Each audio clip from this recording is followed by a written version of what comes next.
Bien. Donc, bonjour à tous. Avant de commencer, je vais vous passer des petits échantillons. Voilà. Non, il vaut mieux pas les manger, hein. Les mangez pas. Donc, je vais vous présenter mes travaux de thèse en chimie, sciences des matériaux. Et donc là, vous devez vous demander pourquoi j'ai mis ça au début, puisqu'il n'y a pas trop de rapport entre les échantillons que je vous ai passés et ça. En fait, c'est que pour commencer... Alors, voilà, on commence bien. Hop là. Je voulais commencer par vous raconter une histoire qui remonte à la mythologie grecque et qui raconte que le jeune Achille, donc futur héros de la guerre de Troie, aurait eu un os de la cheville brûlé alors que sa mère voulait brûler sa part humaine. Et pour le remplacer, le centaure Chiron est allé déterrer un géant pour prélever l'os manquant et le remplacer chez l'enfant. Donc pourquoi cette histoire est intéressante? Parce qu'elle montre que déjà, il y a très longtemps, dans l'esprit humain, naît cette idée qu'on peut remplacer une partie du corps endommagée, que nous, on connaît tous très bien aujourd'hui, sous le nom de greffe. Et cette greffe, on sait que c'est un procédé médical couramment utilisé, mais qui présente de gros problèmes. Je ne sais pas si vous savez, mais il y a un vrai manque de greffons, puisqu'on voit la quantité de personnes en attente de greffe qui ne cesse d'augmenter chaque année, mais la quantité de greffons réellement disponibles et utilisés, elle est insuffisante à satisfaire cette demande. Et c'est là qu'on doit trouver des solutions alternatives et que la science des matériaux fait son apparition et devient intéressante dans cette problématique pour deux raisons potentielles. On peut avoir deux choses que peut apporter la science des matériaux dans le problème des greffes. La première, ça va être la fabrication d'organes ou de tissus artificiels. On a vu l'exemple récemment avec l'implantation du premier cœur artificiel en décembre dernier, juste développé par la société Carmat, que vous avez ici. Donc, grâce à la science des matériaux, on a pu développer un cœur de substitution. Ou alors, il existe une deuxième solution qui s'appelle l'ingénierie tissulaire. Et c'est de cette solution dont on va parler aujourd'hui, de cette ingénierie tissulaire. Donc, puisque mon travail de thèse, qui a été effectué au laboratoire de physique corpusculaire, portait sur la fabrication et l'étude de supports macroporeux pour l'ingénierie tissulaire. Alors, cette histoire de support macroporeux et d'ingénierie tissulaire, de quoi ça parle? En fait, l'idée, c'est que si on a un patient, ici, qui est en attente d'une greffe, mais qui n'a pas de greffon disponible, il y a une méthode qui est en développement à l'heure actuelle, qui est de se dire, on va juste lui prélever quelques cellules, on va les faire pousser sur ce fameux support macroporeux. C'est un petit peu une sorte d'échafaudage autour duquel on va faire pousser les cellules. Donc on va leur dire exactement comment elles doivent faire, les cellules, pour se développer grâce à ce qu'on appelle des facteurs de croissance, pour fabriquer en fait littéralement en laboratoire un greffon qu'on va pouvoir aller remettre chez ce patient qui attend le greffon. Donc ça, c'est un travail qui est très pluridisciplinaire, qui fait appel à des compétences de biologistes, de chirurgiens, mais aussi de physico-chimistes pour le développement de ce support macroporeux, pour lequel, donc c'est là qu'en fait mon travail se situe, c'est le développement de ce matériau pour lequel on a en quelque sorte un cahier des charges. Pour que ça marche, la méthode, il faut qu'il soit forcément non toxique pour les cellules, ce qu'on va appeler biocompatible. Il faut qu'il supporte l'adhésion et la différenciation des cellules. Il faut qu'il stimule la repousse du tissu qu'on veut voir pousser sur ce matériau. Et dans l'idéal, il faut qu'il soit résorbable, c'est-à-dire qu'à terme, l'objectif, c'est qu'on ait un tissu réparé totalement. Donc que le matériau disparaisse au fur et à mesure du temps, après implantation. Donc ça, c'est les tendances générales pour ce qu'on doit fabriquer, notre objectif. Maintenant, ça va être différent en fonction de quel tissu on cherche à réparer. Nous, on a travaillé exclusivement sur le cas du tissu osseux, donc la réparation des os. Alors l'os, qu'est-ce que c'est? C'est un matériau qui est composé de deux parties. À l'extérieur, on a de l'os qu'on appelle compact, qui est dense, ou os cortical, et à l'intérieur, on a de l'os qui est poreux, qui présente des cavités à l'intérieur, qui est appelé os spongieux. Ces deux types d'os sont faits exactement du même matériau de base, qui est celui-ci. Donc l'organisation est présentée ici. C'est ce qu'on appelle un matériau composite. En fait, un matériau composite, c'est un matériau qui associe deux matériaux différents ensemble pour obtenir des propriétés plus intéressantes qu'un matériau seul. Et ces deux matériaux, ce sont d'une part des fibres de collagène, donc on peut voir ici en orange, et un minéral, un cristal, qu'on appelle apatite, qu'on retrouve au milieu de ces fibres, qui permet de les renforcer pour donner à l'os une meilleure solidité, ce qui est très important, sinon on ne pourrait pas marcher, si l'os n'était pas assez résistant. Et ce matériau, ce minéral, c'est ce qu'on appelle de l'apatite. Donc j'ai mis ici la formule chimique. On peut retenir, chose intéressante, que c'est là-dedans qu'on va retrouver le calcium et le phosphore des os. Donc pour trouver un matériau qui va bien se comporter avec l'os, avec les cellules osseuses, qui va leur sembler familier, l'une des solutions les plus simples, c'est de prendre des matériaux qui ressemblent à ce minéral naturel.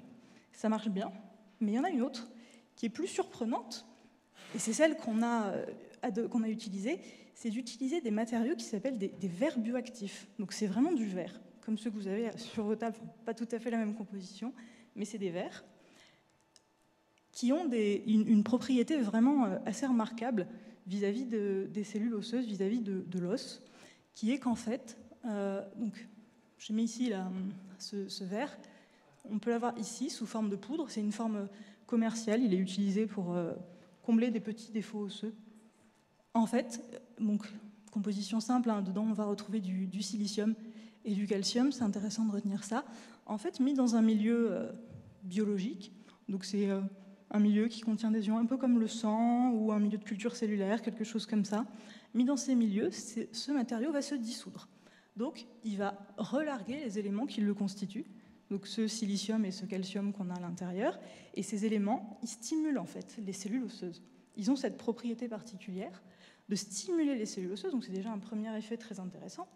Et deuxième chose, les éléments de notre milieu qui sont autour du matériau vont se combiner pour former une couche à la surface du matériau, une couche de calcium et de phosphore très proche du minéral osseux, de cette apatite dont j'ai parlé avant. Donc ça, forcément, ça va être une couche qui va être très intéressante pour les cellules osseuses, qui vont facilement adhérer à ce matériau grâce à cette couche, et donc il a une très bonne affinité avec les cellules osseuses. Donc ça fait deux éléments, ces deux actions font que c'est ce qu'on appelle le processus de bioactivité, font que ce matériau, ce verre, est très intéressant, puisqu'il va permettre le développement autour de cellules osseuses, donc c'est tout à fait ce qu'on recherche pour un support pour le développement d'un greffon osseux à partir de ces cellules, en fait, ce que je disais au début. Donc voilà, l'idée c'est qu'à partir de maintenant, on va devoir obtenir ce matériau sous une forme, ce que je me disais, il faut un échafaudage en fait pour construire un bout d'os en 3D, il faut un matériau en 3D. La poudre, ça ne va pas suffire. Donc pour arriver à obtenir ce matériau sous forme 3D, on a utilisé une voie de fabrication en fait, qui s'appelle le sol-gel. Je ne rentrerai pas dans le détail d'expliquer ce que c'est. Très brièvement, l'idée c'est qu'on part d'une solution qui se solidifie et qui devient un verre. Et avant la solidification, on ajoute une étape de moussage où en fait on va incorporer des bulles d'air dans le verre pour former littéralement une mousse de verre. Donc on peut voir la structure ici, donc qui est une structure très proche de celle de l'os spongieux, de l'os poreux, qui a des cavités. Donc pareil, une structure qui devra avoir une très bonne affinité avec les cellules osseuses. Donc on obtient un matériau qui devrait être vraiment très intéressant pour l'objectiviser. On pense qu'on remplit bien le cahier des charges. Et donc la deuxième étape, c'est de vérifier si on remplit effectivement, si on a vraiment les propriétés intéressantes qu'on essaye de développer. Pour ça, on a étudié dans un premier temps les propriétés physico-chimiques. Je ne vais pas les détailler aujourd'hui. Le plus intéressant, c'est surtout des études qui vont, d'une part, mimer ce qui se passe en milieu vivant et des études en milieu vivant à la fin qui sont vraiment ce qu'on recherche pour cette application. Donc la première chose, c'est qu'on va faire une imitation d'un milieu vivant, sans cellules, sans rien de vivant, juste avec des solutions qui ont en fait la même composition que le plasma sanguin. On peut mimer ce qui se passe dans un milieu vivant, une première approche. Et qu'est-ce qu'on va remarquer ? Eh bien, on va remarquer que quand on analyse la solution dans laquelle on immerge dans ce milieu notre matériau, on relargue ce silicium, ce calcium qu'on a à l'origine dans la mousse et qui vont stimuler vraisemblablement les cellules osseuses.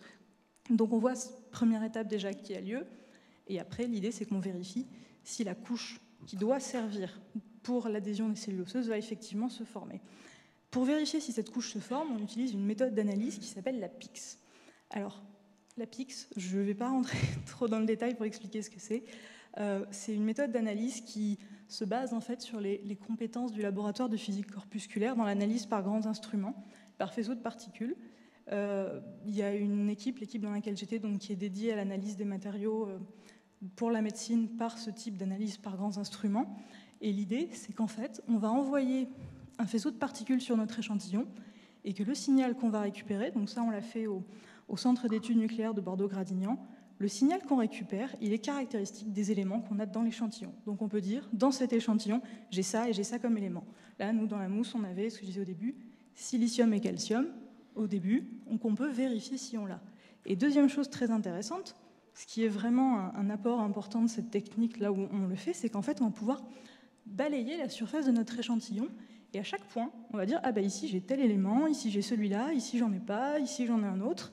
Et ça nous permet de reconstituer la distribution des éléments, de faire des cartographies de répartition de nos éléments. Donc pour comprendre ça, ce que ça représente, il faut imaginer un peu si vous avez un gruyère, que vous coupez une tranche de gruyère, c'est un peu ce qu'on a fait, on a coupé une tranche de mousse. Donc on a les trous là qui apparaissent en blanc, c'est la porosité, c'est les bulles d'air qu'on a emprisonnées à l'intérieur, et le reste qui est en coloré, c'est notre silicium et notre calcium de notre verre qu'on retrouve ici. Donc ça, c'est avant qu'on la mette dans ce milieu, et maintenant, après, on vérifie comme ça, par cette méthode, par ces cartographies, si on forme bien cette couche qu'on veut former à la surface. Et quand on regarde, eh bien, effectivement, on arrive à visualiser, grâce à cette méthode, à visualiser la couche de phosphore et de calcium. Donc on peut voir ici, là, les zoomés, on voit bien la couche à la surface du pore, à la surface du trou, qui contient du calcium et du phosphore, qui ressemble fortement à l'apatite des os, qui se forment à la surface du matériau. Donc dans cette première approche, en milieu non vivant, on a ce qu'on attendait, le matériau il satisfait bien ce qu'on espérait, donc on est allé plus loin et on l'a implanté dans une mandibule de mouton, grâce à une collaboration avec des collègues dentistes, et nous on leur a envoyé la mousse qu'on avait fabriquée, et ils nous ont renvoyé cette image, cette coupe histologique. Et quand on l'a reçue, on était très contents. Alors je ne sais pas si ça semble évident tout de suite, qu'on était très contents en voyant ça. Donc, je vais vous expliquer pourquoi on était très contents en remontant un peu l'histoire de ce qui s'est passé. Il faut imaginer qu'au début, on a un os. Donc ça, c'est une coupe d'os. Ça, c'est de l'os du mouton. Et il va y avoir une coupe, un défaut qui va être fait en prélevant un morceau d'os de mouton. À la place, on met la mousse. Et on laisse le mouton vivre, évoluer, et on regarde plus tard ce qui s'est passé. Et on obtient l'image qu'on avait au début. Et qu'est-ce qui s'est passé pour en arriver là? Eh bien déjà, notre mousse, elle a commencé à être résorbée. Je ne sais pas si vous avez vu, petit à petit, elle a commencé à disparaître. Donc déjà, elle commence à être résorbée. Et en plus, on retrouve au milieu, en rose clair, ça, c'est de l'os. C'est de l'os qu'il n'y avait pas, qui a poussé au contact de la mousse et qui a poussé jusqu'au cœur de notre mousse. Donc ça, déjà, c'est un premier résultat très intéressant. Et pour aller plus loin, on a utilisé notre fameuse technique, la PIX, pour aller faire des cartographies au milieu, voir ce qui s'est passé, l'interface entre l'os et la mousse. Et quand on regarde nos cartographies, la première chose qu'on se dit, c'est « mince alors, il est où le verre ?» Parce que dans le silicium, en fait, on voit plus grand-chose.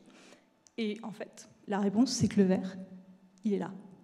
Ça veut dire que sa composition a énormément évolué pendant qu'il était dans le milieu vivant, puisqu'on ne reconnaît plus tout à fait la composition de départ.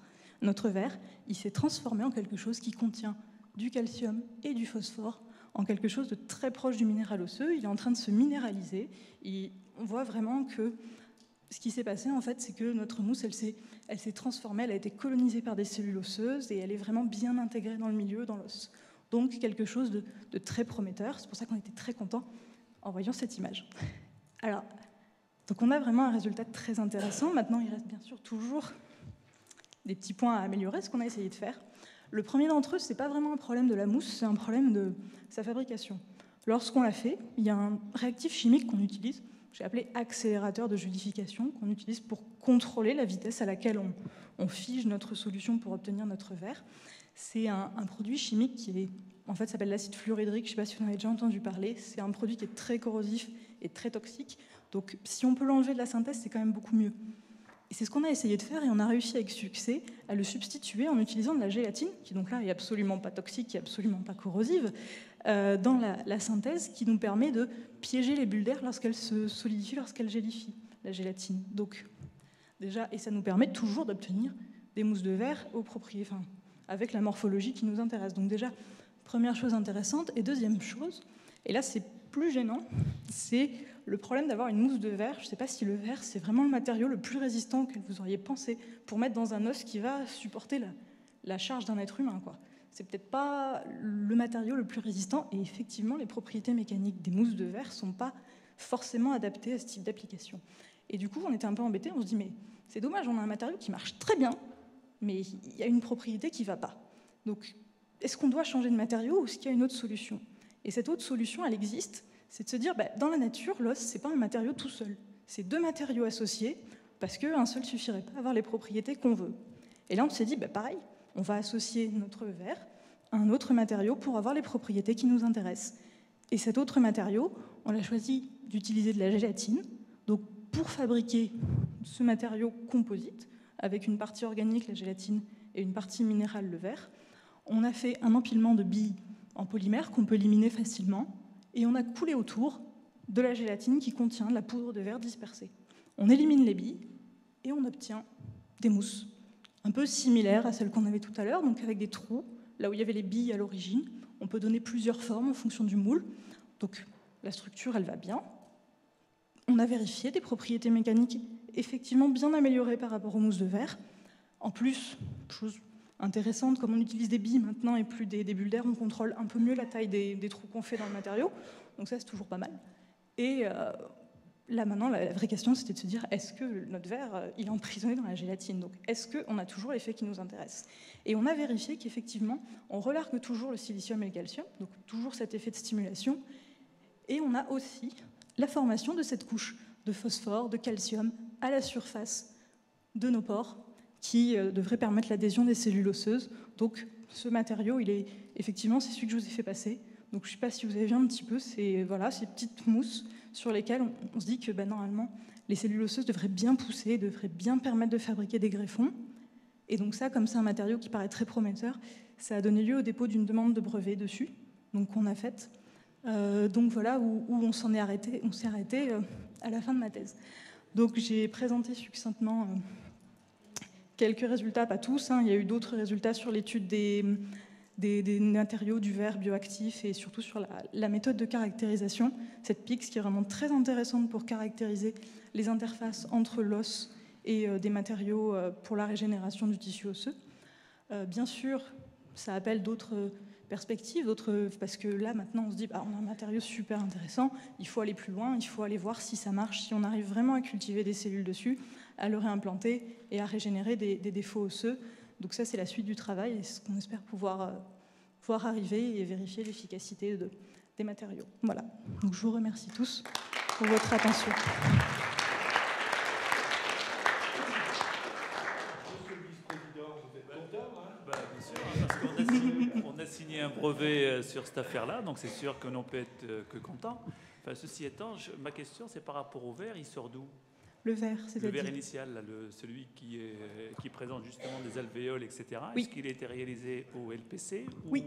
D'accord. Tout à fait. Mais l'idée initiale? Ah non, l'idée initiale, elle vient de... Alors, le verre bioactif lui-même. L'idée initiale, elle vient des États-Unis dans les années 69. Elle a été inventée par un chercheur, en fait, à la base. C'était pour réparer, si je ne me trompe pas, des défauts osseux de soldats qui revenaient de la guerre du Vietnam. C'est là qu'il a été fabriqué au tout début. Ensuite, il a beaucoup évolué dans sa méthode de fabrication. Au départ, c'était juste du verre, c'était un peu du verre poli, quoi, la forme que ça avait. On mettait ça tel quel dans de l'os. Et ça a évolué beaucoup, et il y a énormément de recherches qui sont faites sur ce sujet. Il y a donc ce développement, cette voie sol-gel, qui est de plus en plus en développement. En fait, c'est parce que c'est une voie de chimie à basse température, c'est dans la chimie verte, c'est un peu dans l'air du temps, qui apporte des nouvelles propriétés au verre, qui est donc apparue entre-temps. Et en plus de ça, il y a une équipe de chercheurs en Angleterre qui a rajouté cette étape de moussage et qui a donné lieu à cette mousse, en fait. Donc c'est un travail vraiment sur plusieurs générations de chercheurs, on va dire, qui se développent. Et nous, on a apporté une petite contribution sur la synthèse en rajoutant, entre autres, j'en ai pas parlé, mais un élément en plus dans la mousse. Enfin, voilà, c'est un travail un peu international, on va dire, là-dessus.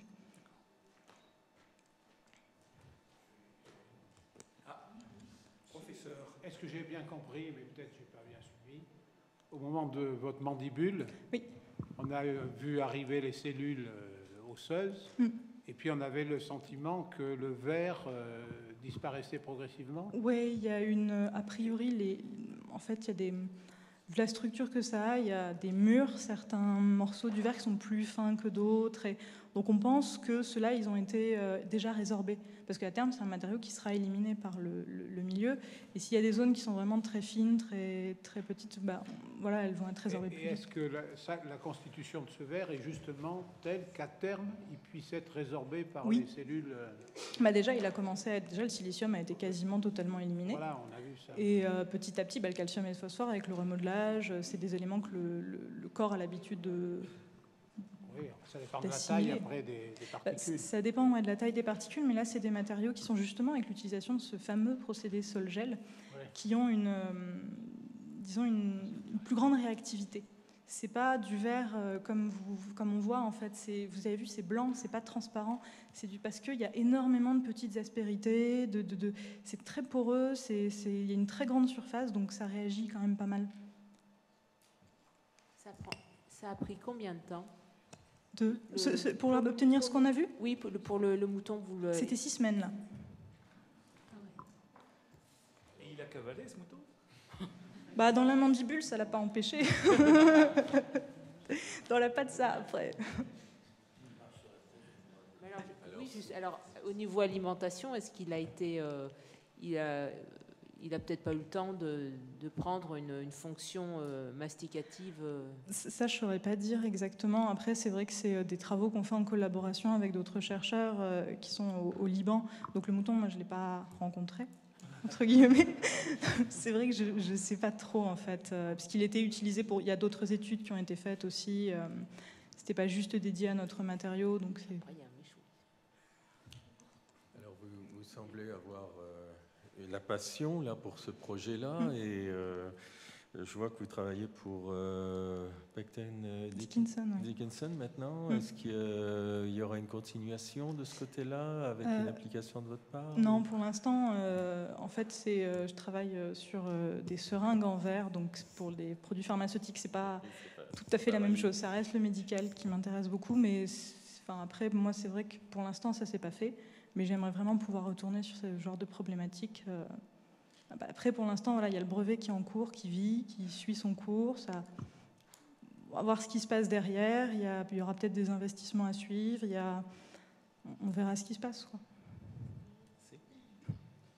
Est-ce qu'il y a des relations potentielles avec les orthopédistes? Sur le projet, oui. Il y a donc, moi, je suis plus dans l'équipe. Mais ils continuent à avoir des relations, à faire avancer, et ils ont commencé à discuter avec des chirurgiens du CHU, je crois, et pour envisager justement de travailler sur ces matériaux en relation avec les chirurgiens, des orthopédistes. Moi, j'avais une question sur la technique de caractérisation. Oui. C'est une technique relativement lourde et coûteuse. Aujourd'hui, j'ai l'impression que c'est la seule technique pour contrôler notamment les porosités et regarder un petit peu l'évolution du matériau dans différents milieux. Vous avez déposé un brevet donc à vocation d'industrialisation demain. Est-ce qu'il y a des techniques ou aujourd'hui des moyens de contrôle moins coûteux, plus accessibles pour l'industriel? Ouais. Après, voilà, la PIX, la technique qu'on utilise, c'est plus dans une visée de compréhension vraiment des phénomènes, de savoir ce qui se passe, d'une préétude. C'est sûr que ce ne sera pas la peine de mettre ces essais en routine derrière, puisque ce qui intéressera un industriel, finalement, quelque part, le matériau, il s'est transformé, il s'en fiche. Si ça ne marche pas, ça ne marche pas. Si ça marche, ça marche. Enfin, oui, mais il y a besoin d'établir sur des domaines d'application comme ceux-ci, il y a des cahiers des charges très rigoureux, il y a des process qualité vraiment à respecter. On va toujours chercher à respecter les normes et la réglementation, mais si je puis dire à moindre coût. Donc on ne va pas solliciter. Donc... Après, c'est très rare que ce genre de technique, il y a plein de produits qui sont développés de matériaux en chirurgie et tout ça, qui ne font pas forcément appel à ce genre de technique. C'est vrai que là, on l'utilise plus dans un souci de comprendre vraiment les phénomènes, de comprendre comment se comporte le matériau, dans une vue on va dire, de vérification des bonnes propriétés. Déjà, là, on travaille avec des biologistes, ils n'ont pas l'habitude d'utiliser ce genre d'outils. Enfin, déjà, les coupes histologiques donnent déjà pas mal d'informations. Ensuite, on peut faire de l'imagerie un peu moins coûteuse pour avoir déjà des premières informations.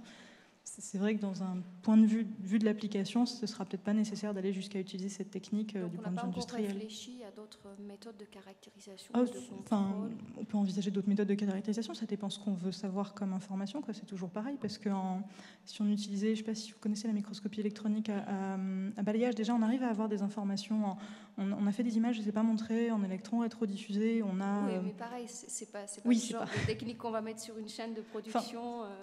Oui, mais après, sur une chaîne de production, si on vérifie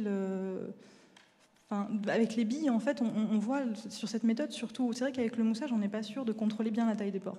Avec les billes, on a un contrôle assez fin, finalement. Si on utilise telle taille de bille, on sait qu'on va avoir telle taille de pore derrière. Donc, il y a une pré-calibration à faire, mais derrière, on connaîtra, en fait... voilà, ça peut être pas la peine de vérifier chaque matériau un par un pour valider ce qui se passe. Juste... Vous vous êtes livré à l'exercice de vulgarisation de façon tout à fait spectaculaire, presque à tel point qu'on a presque pu sentir que c'était comme des espèces de recettes de cuisine, alors que ce n'est pas aussi trivial que ça, j'imagine. Quelle a été votre activité inventive dans le cadre de votre thèse et quel a été votre rapport personnel aux travaux du laboratoire? Alors moi, en fait, j'ai fait ma thèse, ça peut paraître surprenant, c'est une thèse de chimie au laboratoire de physique corpusculaire. Donc il y a vraiment une très grosse expertise sur l'analyse des matériaux. J'ai apporté un peu de mon savoir de chimiste, on va dire, sur la synthèse, sur ce que je disais, le procédé alternatif où on enlève le réactif toxique, cet acide fluorhydrique.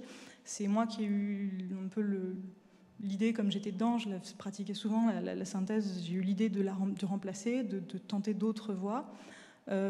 J'ai aussi travaillé pas mal sur on va dire la structure des verres, j'en ai pas parlé là, parce qu'en fait on a essayé de rajouter un autre élément dans notre verre. Là j'ai juste mis silicium et calcium, et en fait dedans on a rajouté on travaille avec d'autres personnes pour comprendre comment le strontium, c'est un élément qui est très intéressant, il est utilisé comme médicament contre l'ostéoporose parce qu'il a des bons effets sur les cellules osseuses, et on l'a rajouté dans la mousse parce qu'on se dit que ça va améliorer encore plus son effet, et c'est vrai que donc on travaille avec des gens et j'ai essayé de mettre en place des manips pour un peu mieux comprendre, parce qu'on obtient des résultats qui sont assez controversés en fait, d'une équipe à l'autre internationale. Les publications ne donnent pas les mêmes résultats, donc j'ai essayé de mettre en place un protocole de manip pour comprendre comment ça marche, ce qui se passe, la structure du matériau là-dessus.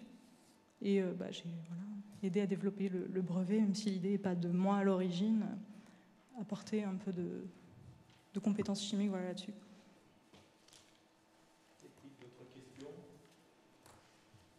On vous remercie.